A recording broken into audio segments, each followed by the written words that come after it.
ನಮಸ್ಕಾರ ಎಲ್ಲರಿಗೂ. School tech Karnataka YouTube ಚಾನಲ್ಗೆ ಸ್ವಾಗತ. ಈ ಚಾನಲ್ ಸಬ್ಸ್ಕ್ರೈಬ್ ಮಾಡಿಕೊಳ್ಳಿ. ಇದರಲ್ಲಿ ಎಲ್ಲ ತರಗತಿಗಳ ಪ್ರಶ್ನೋತ್ತರಗಳ ವಿಡಿಯೋಗಳನ್ನು ಹಾಕುತ್ತೇವೆ. ಉದಾಹರಣೆಗೆ ಸುವೇಗ, ಸುಮೇರು, ಗಣಿತ, ವಿಜ್ಞಾನ, ಕನ್ನಡ, ರೆಂಬೋ, EVS ಪ್ರಶ್ನೋತ್ತರಗಳನ್ನು ಈ ಒಂದು ಚಾನಲ್ನಲ್ಲಿ ಹಾಕುತ್ತೇವೆ. ಆದ್ದರಿಂದ ನೀವೇನ್ ಮಾಡ್ಕೊಳ್ಳಿ, ಸಬ್ಸ್ಕ್ರೈಬ್ ಮಾಡಿಕೊಳ್ಳಿ. ಅದೇ ರೀತಿ ವಿಡಿಯೋವನ್ನ ಲೈಕ್ ಮಾಡಿರಿ, ಶೇರ್ ಮಾಡಿರಿ ಹಾಗೂ ಸಬ್ಸ್ಕ್ರೈಬ್ ಮಾಡಿಕೊಂಡು ನೋಟಿಫಿಕೇಶನ್ ಅನ್ನ ಆನ್ ಮಾಡಿಕೊಳ್ಳಿರಿ. ನಮಸ್ಕಾರ ಎಲ್ಲರಿಗೂ. ಮತ್ತೊಮ್ಮೆ ಸ್ಕೂಲ್ ಟೆಕ್ ಕರ್ನಾಟಕ ಯೂಟ್ಯೂಬ್ ಚಾನಲ್ಗೆ ಸ್ವಾಗತ. ನೀವಿನ್ನೂ ಸಬ್ಸ್ಕ್ರೈಬ್ ಮಾಡ್ಕೊಂಡಿಲ್ಲ ಅಂದ್ರೆ ಸಬ್ಸ್ಕ್ರೈಬ್ ಮಾಡ್ಕೊಳ್ಳಿ. ನಾವಿವತ್ತು ನೋಡ್ತಾ ಇದ್ದೀವಿ 5ನೇ ತರಗತಿಯ ಕನ್ನಡ ಪದ್ಯ 6 ಮಗುವಿನ ಮೊರೆ ಪ್ರಶ್ನೋತ್ತರಗಳು. ಈ ಪಾಠದ ಎಲ್ಲ ಪ್ರಶ್ನೋತ್ತರಗಳನ್ನು ನಾವು ಇನ್ನು ನೋಡೋಣ. ಸೊ ಚಾನಲ್ನ ಸಬ್ಸ್ಕ್ರೈಬ್ ಮಾಡಿಕೊಳ್ಳಿ. ಕೃತಿಕಾರರ ಪರಿಚಯ. ಸಿದ್ದಯ್ಯ ಪುರಾಣಿಕ್ ಅವರು ಶಾಸ 1918ರಲ್ಲಿ ಕೊಪ್ಪಳ ಜಿಲ್ಲೆಯ ಯಲಬುರ್ಗಾ ತಾಲೂಕಿನ ದ್ಯಾಂಪುರ ಗ್ರಾಮದಲ್ಲಿ ಜನಿಸಿದರು. ಇವರ ತಂದೆ ಪಂಡಿತ ಕಲ್ಲಿನಾಥ ಶಾಸ್ತ್ರಿ ಪುರಾಣಿಕ್, ತಾಯಿ ದಾನಮ್ಮ ಪುರಾಣಿಕ್. ಇವರು ಬಾಲ್ಯದಲ್ಲಿಯೇ ಸಾಹಿತ್ಯ ಮತ್ತು ಸಾಂಸ್ಕೃತಿಕ ವಾತಾವರಣವಿದ್ದ ಮನೆಯಲ್ಲಿ ಬೆಳೆದಿದ್ದರಿಂದ ಸಹಜವಾಗಿ ಸಾಹಿತ್ಯ ಕ್ಷೇತ್ರದಲ್ಲಿ ಉತ್ತಮವಾದ ಸೇವೆಯನ್ನು ಸಲ್ಲಿಸಲು ಸಾಧ್ಯವಾಯಿತು. ವಚನೋದ್ಯಾನದ ಅನುಭವಿ, ಬಿರುದಾಂಕಿತರು, ಕಾವ್ಯಾನಂದ ಕಾವ್ಯ ನಾಮಾಂಕಿತರು, IAS ಸ್ಥಾನಾಲಂಕೃತರು. ಇವರು ಜಲಪಾತ, ಕರುಣ, ಶ್ರಾವಣ, ಮಾನಸರೋವರ, ಮೊದಲು ಮಾನವನಾಗು, ವಚನೋದ್ಯಾನ ಮೊದಲಾದ ಕೃತಿಗಳನ್ನು ರಚಿಸಿದ್ದಾರೆ. ಇವರಿಗೆ ಕರ್ನಾಟಕ ವಿಶ್ವವಿದ್ಯಾಲಯದ ಗೌರವ ಡಾಕ್ಟರೇಟ್ ಹಾಗೂ ಗುಲ್ಬರ್ಗಾದಲ್ಲಿ ನಡೆದ 58ನೆಯ ಅಖಿಲ ಭಾರತ ಕನ್ನಡ ಸಾಹಿತ್ಯ ಸಮ್ಮೇಳನದ ಅಧ್ಯಕ್ಷತೆಯ ಗೌರವವೂ ಸಂದಿದೆ. ಆಯ್ತಾ? ಸೊ ನಾವಿನ್ನು ನೋಡೋಣ ಪದಗಳ ಅರ್ಥ. ವರತೆ, ನೀರು ಜಿನುಗುವ ತಗ್ಗು. ತೆರ, ರೀತಿ. ನಾವೆ, ದೋಣಿ, ನೀರಿನ ಮೇಲೆ ಪ್ರಯಾಣ ಮಾಡಲು ಬಳಸುವ ಸಾಧನ. ವಿಭು, ದೇವರು, ಪರಮಾತ್ಮ, ಒಡೆಯ. ಹನತೆ, ದೀಪ. ಆಯ್ತಾ? ಅಭ್ಯಾಸ. ಮುಖ್ಯ ಪ್ರಶ್ನೆ. ಕೆಳಗಿನ ಪ್ರಶ್ನೆಗಳಿಗೆ ಉತ್ತರಿಸಿ. 1. ಯಾವುದು ಉರಿಯಲಿಲ್ಲ, ಆರಲಿಲ್ಲ? ಉತ್ತರ: ಈ ಬಾಳಿನ ಹನತೆ ಉರಿಯಲೂ ಇಲ್ಲ, ಆರಲೂ ಇಲ್ಲ. 2.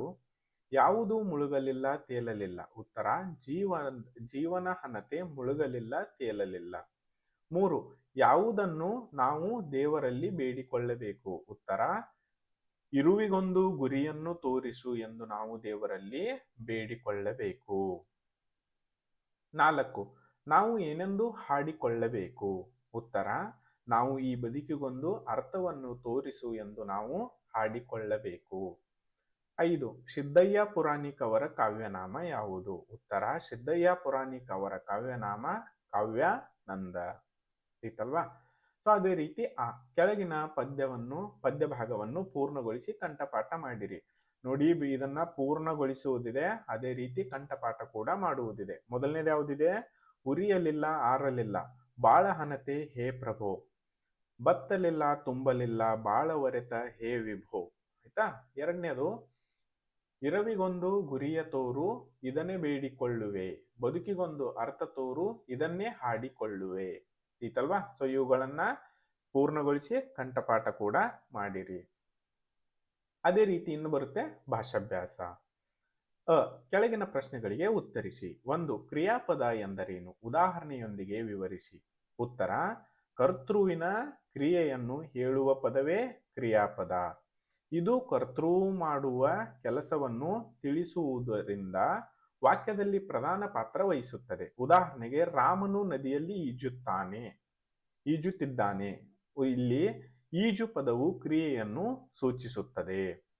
ಎರಡನೇದು, ತಿನ್ನು, ಓದು, ಆಡು ಈ ಪದಗಳನ್ನು ಮಾದರಿಯಂತೆ ಬರೆಯಿರಿ. ಮಾದರಿ: ಕುಣಿಯುತ್ತಾನೆ, ಕುಣಿದನು. ತಿನ್ನು, ತಿನ್ನುತ್ತಾನೆ, ತಿಂದನು. ಆಯ್ತಾ? ಓದು, ಓದುತ್ತಾನೆ, ಓದಿದನು. ಆಡು, ಆಡುತ್ತಾನೆ, ಆಡಿದನು. ಐತಲ್ವಾ? ಸೊ ಅದೇ ರೀತಿ ಓದಿಗೆ ಮನ್ನಣೆ ಅಂತ ಇದೆ. 1. ಈ ಪದ್ಯವನ್ನು ಸಾಮೂಹಿಕವಾಗಿ ಹಾಡಿರಿ. ಸಾಮೂಹಿಕವಾಗಿ ಅಂದ್ರೆ ಎಲ್ಲರೂ ಸೇರಿಕೊಂಡು ಗುಂಪಾಗಿ ಹಾಡಿರಿ ಅಂತ ಅರ್ಥ. 2. ಈ ಪದ್ಯವನ್ನು ಅಭಿನಯದೊಂದಿಗೆ ರಾಗಬದ್ಧವಾಗಿ ಹಾಡಿರಿ. ಈ ಶುಭ ನುಡಿ. ಶುಭ ನುಡಿ ಹೇಳ್ತಾ ಇದೆ? 1. ಕಾಯಕವೇ ಕೈಲಾಸ. 2. ದುಡಿಮೆಯ ಜೀವನದ ಬಹುಮುಖ್ಯ ಗುರಿ ಐತಲ್ವಾ.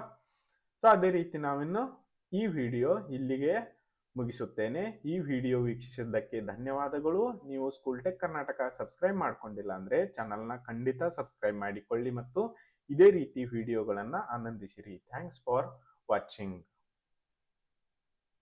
ನಮಸ್ಕಾರ ಎಲ್ಲರಿಗೂ. ಸ್ಕೂಲ್ ಟೆಕ್ ಕರ್ನಾಟಕ ಯೂಟ್ಯೂಬ್ ಚಾನಲ್ಗೆ ಸ್ವಾಗತ. ಈ ಚಾನಲ್ ಸಬ್ಸ್ಕ್ರೈಬ್ ಮಾಡಿಕೊಳ್ಳಿ. ಇದರಲ್ಲಿ ಎಲ್ಲ ತರಗತಿಗಳ ಪ್ರಶ್ನೋತ್ತರಗಳ ವಿಡಿಯೋಗಳನ್ನು ಹಾಕುತ್ತೇವೆ.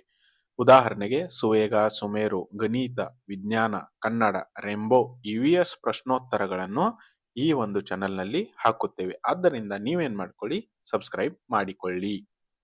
ಅದೇ ರೀತಿ ವಿಡಿಯೋವನ್ನ ಲೈಕ್ ಮಾಡಿರಿ, ಶೇರ್ ಮಾಡಿರಿ ಹಾಗೂ ಸಬ್ಸ್ಕ್ರೈಬ್ ಮಾಡಿಕೊಂಡು ನೋಟಿಫಿಕೇಶನ್ ಅನ್ನ ಆನ್ ಮಾಡಿಕೊಳ್ಳಿರಿ.